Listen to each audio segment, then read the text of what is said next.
आजकाल तर माझ्या ऋतूला छोट्या-छोट्या गोष्टीवरून पण रडायला येतं. आता ऋतू का बरं रडतोय ते तुम्हाला मी पुढे सांगतेच, पण त्या अगोदर नमस्कार मंडळी, स्वागत आहे तुमचं माझ्या परत एका नवीन मिनी ब्लॉगमध्ये. रोज ऋतूचं एक फिक्स काम असतं, ते म्हणजे हे सगळे डबे खाली पाडून ठेवायचे. मी स्वयंपाक करत असताना ऋतूचं काम चालू असतं हे डबे पाडून ठेवायचं. ते डबे वगैरे सगळे उचलले मी. त्यानंतर त्याच्यावर कपडा मारून घेतला आणि घरातले सगळे कामं झाले होते. फक्त झाडू वगैरे मारून घ्यायचं होतं. झाडू वगैरे मारून घेतला. आता सांगते ऋतू का बरं रडत होता. मी फरशी पुसायचं पाणी घ्यायसाठी नळाजवळ गेले आणि ऋतूला त्या नळाजवळच थांबायचं होतं. मी त्याला घेऊन आले म्हणून तो असा रडत होता. आता तर असं झालंय ना, ऋतूला खूप छोट्या-छोट्या गोष्टीवरून पण रडायला येतो. लगेच रडायला लागतो. त्यानंतर मग त्याला दुपारी मी आलूचा पराठा बनवला होता. त्याने तो खाल्ला.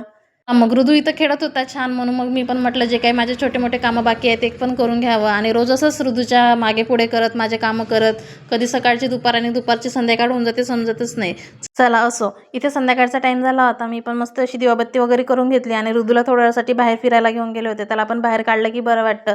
चला मग मंडळी, आजचा मिनी ब्लॉग मी इथेच थांबवते. तुम्हाला जर माझे मिनी ब्लॉग आवडत असेल तर व्हिडिओला लाईक आणि चॅनलला सबस्क्राईब करा. परत भेटू अशाच एका नवीन मिनी ब्लॉगमध्ये. तोपर्यंत बाय बाय.